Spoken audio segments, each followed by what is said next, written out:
तो my dear student, आज हम प्रश्नावली 1.1 का उदाहरण नंबर 1 देखेंगे। आइए तो देखते हैं। संख्या 4 की घाते n पर विचार कीजिए, जहां n एक प्राकृतिक संख्या है। संख्या है, जांच कीजिए कि क्या n का कोई ऐसा मान है जिसके लिए संख्या जो 4 की घाते n है वो अंक शून्य पर समाप्त होगी या हो सकती है। तो आइए देखते हैं इसे हम सॉल्व कैसे करते हैं।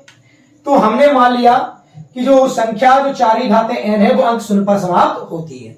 हम लोगों ने क्या मान लिया कि जो संख्या जो 4 की घाते n है वो किस पर समाप्त होती है? शून्य पर समाप्त होती है, जहां n एक क्या है? प्राकृतिक संख्या है, जैसे कि आपका सवाल में दिया हुआ है। आइए देखते हैं। इसलिए संख्या 4 की घाते n 5 से विभाज्य होगी, क्योंकि हम जानते हैं कि जो संख्या अंक शून्य पर समाप्त होती है वो 5 से डिवाइड होती है। क्या जानते हैं हम कि जो संख्या शून्य पर समाप्त होती है वो संख्या किससे? 5 से डिवाइड होती है, यानी वो संख्या 5 से विभाज्य होती है। इसका मतलब ये हुआ कि संख्या 4 की घाते n 5 से विभाजित है। अब देखते हैं हम क्या संख्या हमारी 4 की घाते n थी, इसके हम फैक्टर करके देखते हैं। तो 2 गुणा 2 की घाते n आ जाएगा। अब यहाँ पे हम क्या करेंगे? घात को हम क्या करेंगे? अलग अलग करेंगे। 4 की घाते n बराबर हो गया 2 की घाते n इंटू 2 की घाते n। चूंकि अब हम क्या देखते हैं इसमें, देखिए क्या देखते हैं कि इसमें कोई भी गुणनखंड 5 नहीं आया है। तो हम क्या लिखेंगे? चूंकि संख्या 4 की घाते n का कोई भी गुणनखंड 5 नहीं है, जैसे कि हम इसमें देख रहे हैं कोई भी गुणनखंड 5 नहीं आया है। तो क्या लिखा कि चूंकि संख्या 4 की घाते n का कोई भी गुणनखंड 5 नहीं है, इसलिए संख्या 4 की घाते n अंक पर समाप्त नहीं होती है। इसलिए हम क्या कह सकते हैं कि जो संख्या 4 की घाते n है वो शून्य पर समाप्त नहीं होती है। यही हमारा सवाल का आंसर है। इस प्रकार हमें यह सिद्ध करना था। ठीक है, आइए अब देखते हैं प्रश्नावली 1.1 का उदाहरण नंबर 2। तो देखिए उदाहरण नंबर 2 क्या है? संख्याओं 6 और 20 का अभाज्य गुणनखंड विधि द्वारा एलसीएम और एचसीएफ हमें ज्ञात करना है। क्या ज्ञात करना है? संख्याओं 6 और 20 का अभाज्य गुणनखंड विधि द्वारा एचसीएफ और एलसीएम हमें यहां पर ज्ञात करना है। तो आइए किस प्रकार करते हैं। सबसे पहले हम 6 के अभाज्य गुणनखंड निकालेंगे। तो 6 के अभाज्य गुणनखंड क्या होंगे? 2 गुणा 3, जैसे कि आप लोग जानते भी हैं। उसके बाद 20 के अभाज्य गुणनखंड क्या होंगे? 2 से काटे 10 बचा, 2 से काटा 5 बचा और 5 से काटा 1 बचा। यानी कि देखिए अगर हम 6 के फैक्टर करें 2 से काटे 3 और 3 से काटा 1। इसी प्रकार हम 20 के फैक्टर करें 2 से काटेंगे 10 आएगा, 2 से काटने पर 5 आएगा और 5 से काटने पर 1 आएगा। तो इस प्रकार हमने 6 के अभाज्य गुणनखंड और 20 के अभाज्य गुणनखंड ज्ञात कर लिए हैं। अब हम सबसे पहले क्या निकालेंगे? तब एचसीएफ कितने कितने का? 6 और 20 का। सबसे पहले हमें क्या ज्ञात करना है? 6 और 20 का एचसीएफ ज्ञात करना है। तो एचसीएफ देखते हैं एचसीएफ क्या होगा। तो यहां पर 6 के अभाज्य गुणनखंड 2 और 3 है और 20 के अभाज्य गुणनखंड कितने हैं? 2 गुणा 2 गुणा 5 है। तो ऐसा कौन सा अभाज्य गुणनखंड है जो दोनों में मिल रहा है? तो हम देखते हैं कि यहाँ पे जो 2 हैं वो दोनों में मिल रहे हैं, दोनों में कॉमन है। इसका मतलब कि 6 और 20 का एचसीएफ हमारा कितना होगा? 2। यही हमारा क्या है? आंसर है। अब आइए हम देखते हैं एलसीएम। तो एलसीएम 6 और 20 का। तो आइए हम देखते हैं एलसीएम में क्या होता है। एलसीएम में हमें यह देखना पड़ता है जो संख्या दोनों में मिल रही है वो सिंगल वाली लिखी जाती है। आइए दोनों में 2 मिल रहा है, 2 सिंगल वाले लिख देंगे। उसके बाद जो संख्या नहीं मिल रही है उसे भी लिखा जाता है। इसका मतलब यह है कि 3, 2 एक बार और है, उसके बाद 3 है, उसके बाद 5 है। यानी कि हमारा कितना हो गया? 5 या 15, 15 दूनी 30, 30 दूनी 60। यही हमारा क्या है? आंसर है। इस प्रकार हमारा एचसीएफ कितना हुआ? 2 और एलसीएम क्या हुआ? हमारा 60 हुआ। चाहो तो आप देख सकते हो कि किस प्रकार अगर हम इस 2 का भाग संख्याओं में दें, 2 का भाग जा रहा है 6 में, 2 का भाग 20 में जा रहा है, इसका मतलब हमारा एचसीएफ बिल्कुल करेक्ट है। इसी प्रकार एलसीएम देखते हैं। एलसीएम कैसे चेक किया जाता है? जो संख्या होती है उनका भाग एलसीएम में दिया जाता है।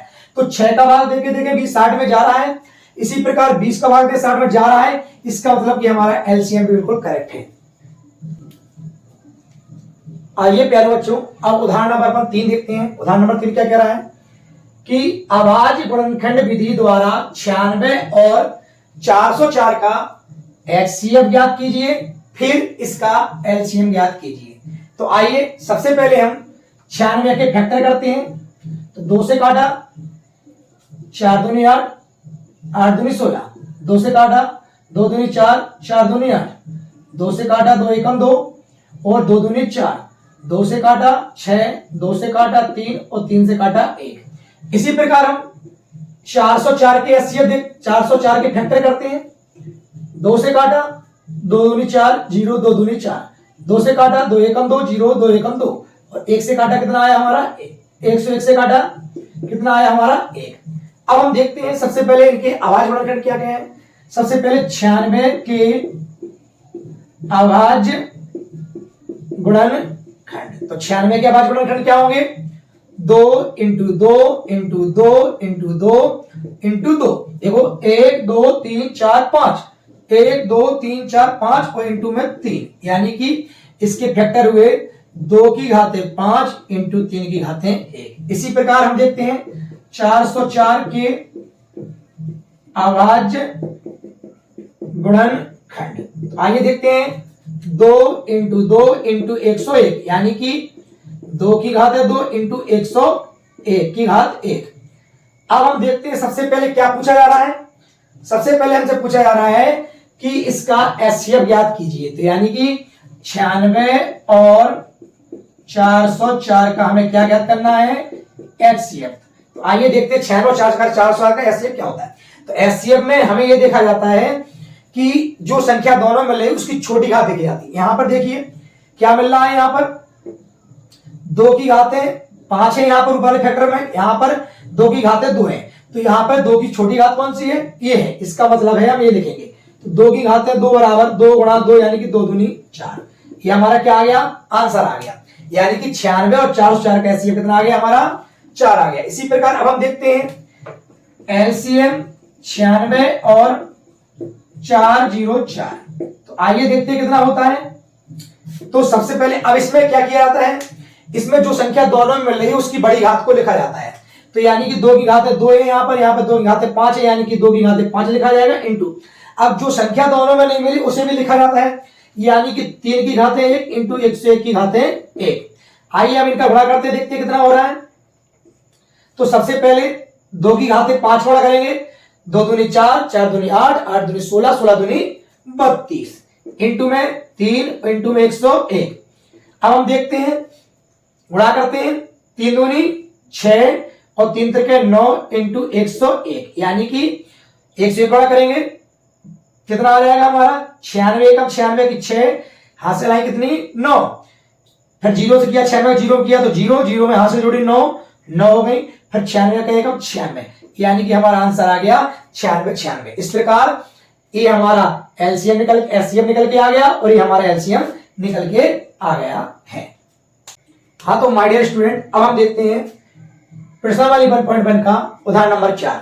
देखिए क्या है, संख्याओं 6, 72 और 120 का अभाज्य गुणनखंड विधि द्वारा HCF और LCM ज्ञात कीजिए। तो आइए सबसे पहले हम 6 के फैक्टर करते हैं। 2 से काटने पर आता है 3 और 3 से काटा कितना आया 1। इसी प्रकार हम 72 के फैक्टर करते हैं। तो 2 से काटने पर कितना आएगा 36, 2 पर काटने कितना आएगा 2 एकम 2 और 8 दूनी 16, यानी फिर 2 से काट दिया 9 आया, 3 से काटा 3 आया और 1 का आया। ठीक है, इसी प्रकार हम 120 के करके देखते हैं। तो 2 से काटेंगे कितना आएगा 60 आएगा, 2 से काटने पर 30 आएगा और 2 से काटने पर 15 आएगा, 15 3 से काटे जाएगा तो कितना आएगा 5 और 5 से काटने पर हमारा ये आएगा 1। इस प्रकार सबसे पहले हम देखेंगे 6 के अभाज्य गुणनखंड। तो आइए 6 के अभाज्य गुणनखंड कितने हुए 2 गुणा 3। इसी प्रकार हम देखेंगे 72 के अभाज्य गुणनखंड। तो आइए 72 के अभाज्य गुणनखंड देखते हैं कितना है 2 गुणा 2 गुणा 2 गुणा 3 गुणा 3, यानी कि हम लिख सकते हैं इसे 2 कितनी बार आया 3 बार, यानी 2 की घात 3 इंटू 3 कितनी बार आया 2 या तो 3 की घात 2।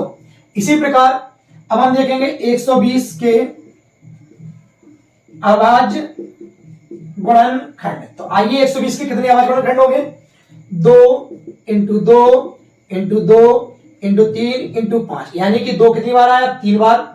तो 2 की घात 3 इंटू 3 एक बार आया, इंटू 5 एक बार आया। आइए अब हम देखते हैं, सबसे पहले क्या निकालना है इनका? एचसीएफ निकालना है। तो आइए देखते हैं एचसीएफ कितने का देखना है? 6, 72 और 120 का। तो सबसे पहले हमें यह देखना है कि तीनों में कौन सी संख्या मिल रही है। आइए इसमें 2 और 3 का प्रयोग हुआ है, इसमें 2 और 3 का प्रयोग, इसमें 2 और 3 और 5 आए। तो हम यहां देखते हैं कि सबसे पहले 2 की छोटी घात किसमें? यहाँ पे 2 कितनी बार यूज हुआ है? 3 बार। यहाँ पे भी 2 3 बार यूज हुआ है, और यहाँ पर 2 एक बार यूज हुआ है। यानी कि अब छोटी घात का प्रयोग करते हैं, यानी कि 2 गुणा। इसी प्रकार 3 2 तीनों में आ रहा है, तो 3 की यहाँ पे घात कितनी है? 1 है। यहाँ पे 3 की घात 2 है, यहाँ पे 3 की घात 1 है। तो सबसे छोटी घात कौन सी है? 3 की घात 1, यानी कि 3 दूनी 6। हमारा क्या हो गया? ये आंसर है। इसी प्रकार अब हम देखते हैं एलसीएम 6, 72 और 120 का। आइए अब इसके लिए हम जो संख्या दोनों मिले उसकी बड़ी घात का प्रयोग करते हैं। यहां पर हम देखते हैं 2 की घात 3 है, यहाँ पे 2 की घात 3 है, यहाँ पे 2 की घात 1 है, यानी कि बड़ी घात कितनी है? 2 की घात 3 गुणा। इसी प्रकार 3 की घात है, यहाँ पे 2 है, यहाँ पे 3 की घात 1 है, यहाँ पे 3 की घात 1 है, यानी कि 3 की बड़ी घात कौन सी है? 2। तो 3 की घात है 2 हो गई, इंटू 5 किसी में नहीं आया, केवल इसमें आया, इंटू 5 में। तो यहां पर जो संख्या सब तीनों मिलती है उसे भी लिखा जाता है, और जो किसी में नहीं मिले उसे भी लिखा जाता है। यानी अब हम देखते हैं 2 का कितनी बार गुणा करना है? 3 बार। 2 दूनी 4, 4 दूनी 8 गुणा। 3 का कितनी बार करना है? 2 बार। 3 त्रिके 9 गुणा 5, 9 पने 45, 8 गुणा 45, 8 पन 40 का 0, हासाली कितनी 4, 8 चौको 32, 33 34 25 36। इस प्रकार हमारा आंसर हो गया 360। तो इस प्रकार संख्याओं का जो एलसीएम आया है वो कितना आया? 360 है, और एचसीएफ आया वो कितना है? 6। ये दोनों हमारे आंसर हैं। अगर वीडियो आप लोगों को अच्छी लगी हो तो इसे लाइक और शेयर करें, जिससे अधिक से अधिक बच्चे लाभ उठा सकें और आगे अच्छी तैयारी फ्यूचर में कर सकें। धन्यवाद।